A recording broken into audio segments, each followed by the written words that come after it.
Assalamualaikum warahmatullahi wabarakatuh. Saya Cikgu Muzaffar, Guru Akademik di Mahat Tabiah Haraki An-Nur, Kuala Ketil, Kedah, Malaysia. Okey, baik. Video kali ini adalah video part 2. Okey. Untuk bab yang ke-12, pengendalian data di bawah subjek matematik tingkatan 1 KSSM. Baik, kita terus pergi kepada buku teks tu. Muka surat 275. Baik. Pada video part 1 kita dah belajar kata jenis-jenis perwakilan data untuk kita wakilkan ataupun kita kumpulkan data yang tak terkumpul. Data tak terkumpul kita pewakilkan data dia. Okey, baik. Sekarang ni untuk part 2 ni kita nak cerita bagaimanakah anda menukar satu perwakilan data kepada perwakilan data yang lain. Okey, contoh 9. Carta palang di sebelah menunjukkan keuntungan syarikat usaha tegas dari tahun 2010 hingga 2015. Tukarkan perwakilan carta palang itu kepada perwakilan lain yang sesuai dan berikan justifikasi kepada penukaran perwakilan ini. Okey, baik. Ya, ini carta palang. Okay, salah satu perwakilan data untuk kita nak tunjukkan data tak terkumpul tu. Jadi daripada carta palang kita boleh tukar kepada ini. Okey. Graf garis kita panggil. Okey. Perwakilan carta palang ditukar kepada perwakilan graf garis kerana graf garis sesuai digunakan untuk memaparkan data yang dikumpulkan dalam satu tempoh yang tertentu, iaitu prestasi keuntungan bagi syarikat usaha tegas dalam tempoh 6 tahun tersebut. Okey, nampak tak jelas kat situ? Maksudnya antara perwakilan data tu kita boleh tukar satu sama lain yang sesuai. Tengok lagi contoh 10. Plot batang dan daun, okey, yang kita dah belajar masa part 1 tu, di bawah menunjukkan hasil tinjauan tentang kadar denyutan nadi per minit bagi pesakit yang dirawat di sebuah poliklinik komuniti. Tukarkan perwakilan itu kepada perwakilan plot titik dan berikan justifikasi kepada penukaran perwakilan ini. Okey, yang ni dia dah bagi tahu siap-siap. Dia nak suruh tukarkan plot batang dan daun kepada plot titik. Macam mana cara dia? Jadi inilah hasilnya. Jadi pertukaran tu. Okey. Perwakilan plot batang dan daun ditukar kepada perwakilan plot titik kerana kedua-dua perwakilan ini sesuai digunakan untuk memaparkan taburan data numerik dan juga dapat mengekalkan nilai data asal.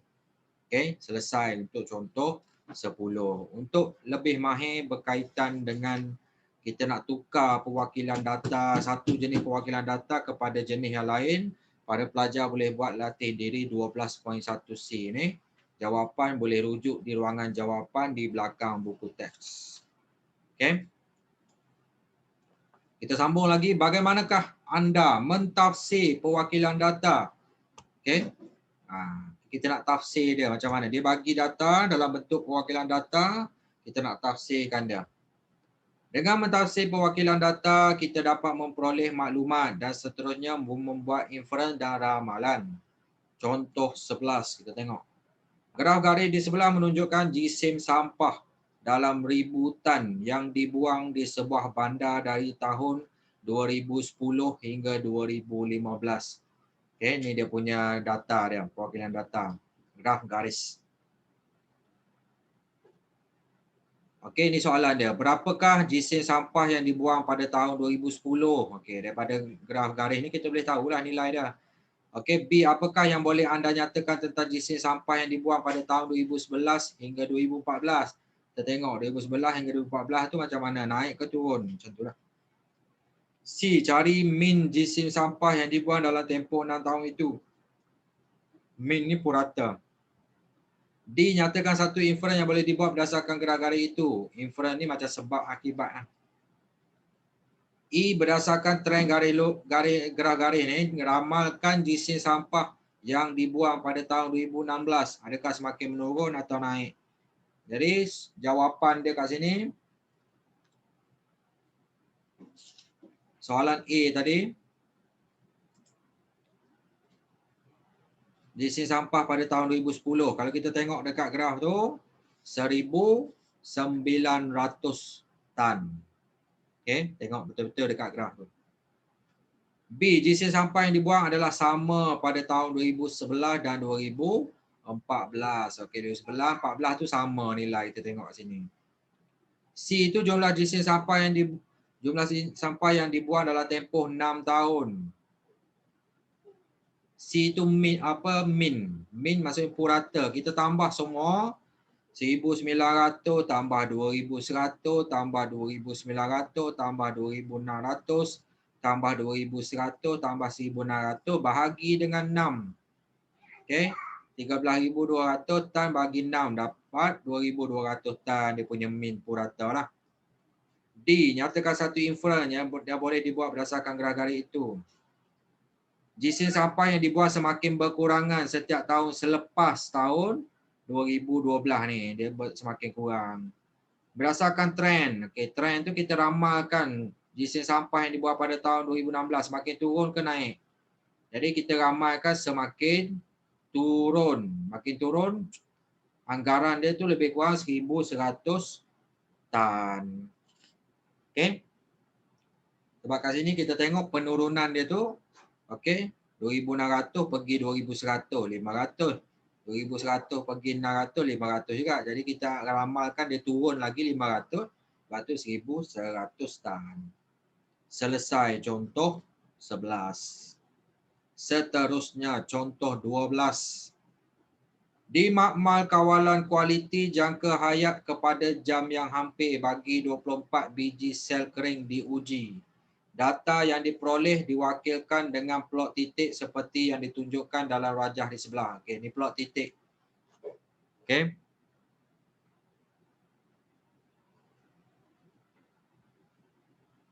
Okey, 24 biji sel kering ni.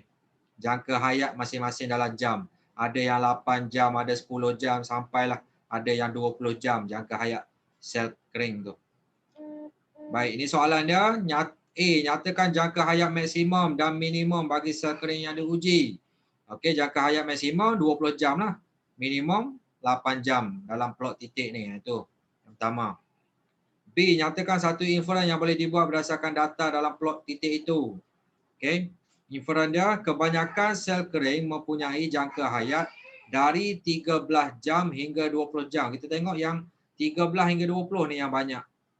Kebanyakan sel kering itu jangka hayat dia kat sini.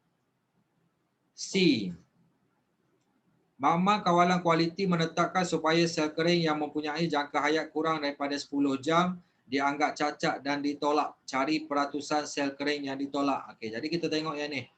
Yang bawah pada 10 jam ni ada berapa?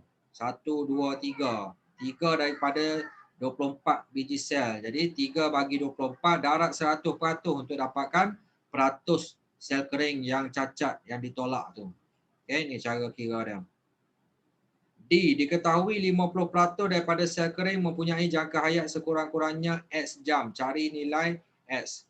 Jadi 50% daripada sel kering, 50 bagi 100 darat 24 biji sel kering tu.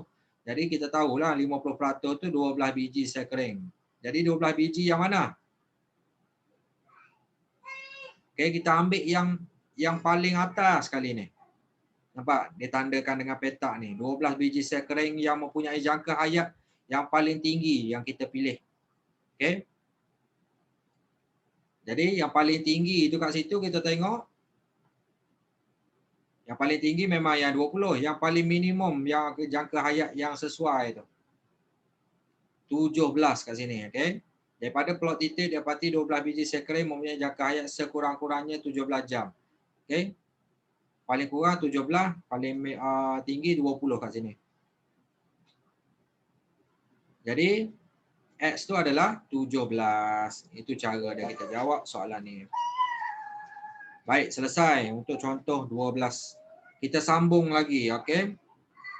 Kalau sebelum ni kita tengok data tak terkumpul, kita tukar kepada perwakilan data. Okey. Sekarang ni kita masuk kepada bagaimana kita nak buat pewakilan data untuk memaparkan data yang dah terkumpul. Ada dua kaedah. Okay, yang pertama kita guna histogram. Yang satu lagi kita guna polygon kekerapan. Okey, kita tengok satu persatu. Histogram ni apa, polygon kekerapan ni apa. Histogram ialah satu perwakilan data yang memaparkan data terkumpul. Data terkumpul ialah data yang dikumpulkan dalam satu selang tertentu. Okey, selang kelas kita panggil. Contoh 13, histogram di bawah menunjukkan tinggi bagi 50 orang murid perempuan. Okey. Tinggi dia tu ada selang kelas dia. Soalan dia, cari bilangan murid perempuan yang mempunyai tinggi 155 cm hingga 159 cm. Berapa orang? Daripada histogram ni kita boleh tentukan. Okey, boleh nampak tu kat situ. 10 orang murid perempuan. Kekerapan tu bilangan murid perempuan tu lah.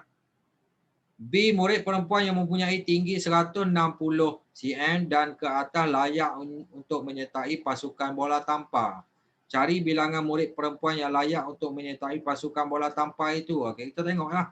Yang tinggi 160 hingga 164 ni berapa kekerapan. Dapat bilangan kekerapan tu bilangan murid perempuan lah kat situ.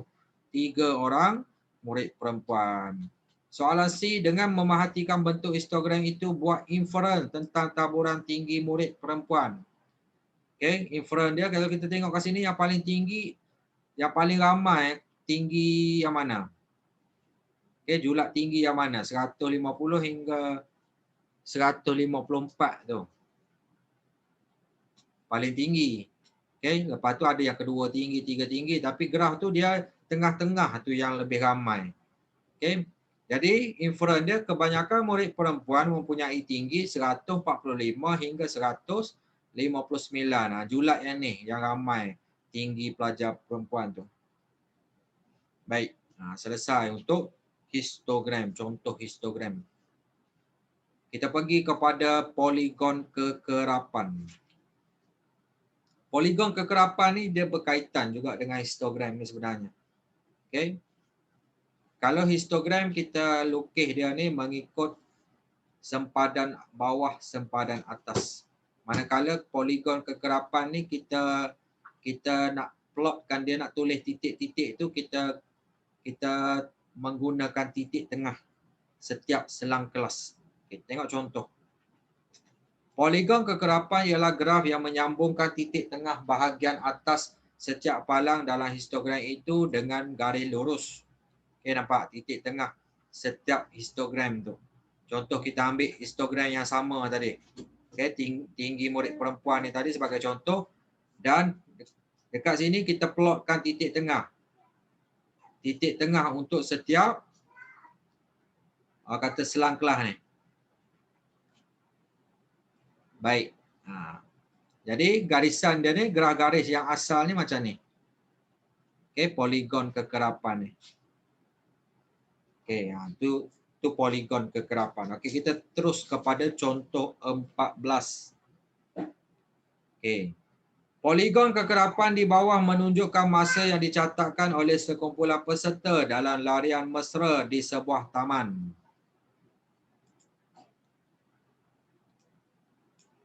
A, cari jumlah peserta dalam acara larian mesra itu. Jadi nak tahu jumlah peserta, kita kena tambah setiap kekerapan ni. Okay. Kosong, tak ambil lah kosong. Jadi 10, 24, 30, 26, 12, 8. Okay, tambah jumlah ni, kekerapan ni dapat 110 orang peserta. Cari bilangan peserta yang mencatatkan masa larian dalam tempoh 16 minit hingga 20 minit. 16 hingga 20. Tengok kat graf tu kita dapat terus dah 24 orang peserta. C, dengan memerhatikan bentuk polygon kekerapan itu, buat inferen tentang taburan masa yang dicatatkan oleh peserta. Kita tengok sini, taburan tu yang mana yang kata kekerapan banyak, jumlah peserta tu ramai, yang masa peserta ni dia mencatatkan masa larian tu yang mana paling banyak. Okey.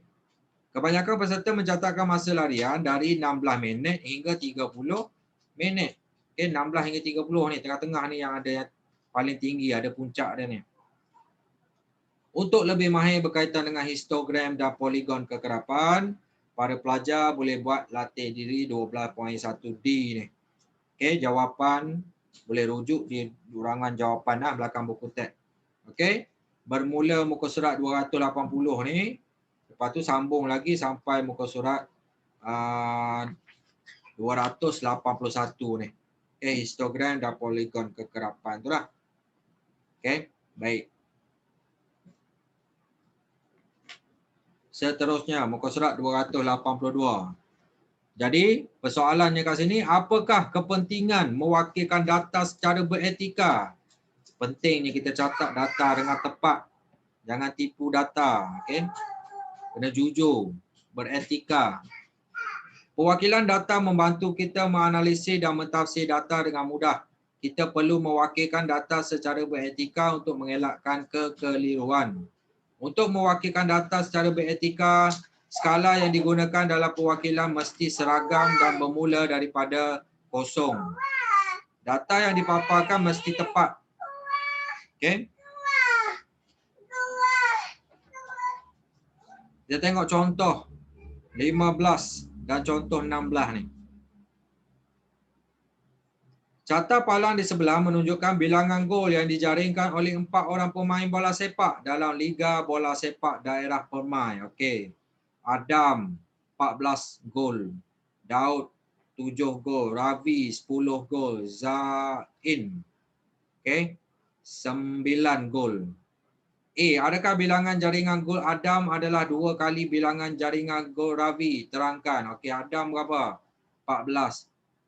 Ravi 10. Okey, 2 kali ganda ke? Bukan. Okey, kat situ kita boleh nampak dah. Jadi, kita tengok bilangan jaringan gol Adam 14. Bilangan jaringan gol Ravi 10. Maka bilangan jaringan gol Adam bukan 2 kali bilangan jaringan gol Ravi. B. Pada pendapat anda, adakah carta palang ini dapat mewakili bilangan gol pemain dengan jelas? Tidak. Okey. Kerana sebab apa? Skala ni. Skala paksi mencancang tu bermula dengan 6. Sepatutnya bermula dengan kosong lah. Jadi jawapan dia tidak kerana maklumat yang dipaparkan mengelirukan. Skala pada paksi mencancang harus bermula daripada sifar. Okey, wajib kena bermula sifar. Pasal apa? Mula dengan 6 tu. Contoh 16. Carta pie di sebelah menunjukkan grade yang diperoleh sekumpulan murid dalam suatu ujian matematik. Adakah carta pie ini memaparkan data dengan tepat? Terangkan. Jadi, cara dia kita nak tahu tepat ke tak tepat, kita tengok jumlah peratusan tu. Dia dah bagi dah jumlah peratusan. Cuba kita tambah semua tu dapat tak 100%. Okey, 22 tambah 36 tambah 28 tambah 10 dapat 96. Jadi tak dapat 100. Tak tepatlah kat situ. Tidak tepat kerana jumlah peratusan pada carta pie tidak sama dengan 100%. Okey, selesai contoh 16. Jadi para pelajar boleh buat latih diri 12.1E ni untuk lebih mahir dengan topik ni. Dan juga mahir diri 12.1. Bermula muka surat 283. Okey. Sehingga 285. Okey, lebih banyak latihan, lebih mahirlah. Okey. Para pelajar sekalian. Jadi rumusan dia penutup pada video kali ini, kita telah pun selesai untuk keseluruhan bab 12 ni, pengendalian data. Secara ringkasnya kita dah sentuh berkaitan dengan jenis-jenis data, iaitu data kategori, data numerik. Okey, kita dah sentuh beberapa jenis perwakilan data, iaitu carta pie, graf garis, plot titik, plot batang dan daun, carta palang, histogram, poligon kekerapan. Okey. Kekerapan, jadual kekerapan, semualah kita dah sentuh dalam bab ni.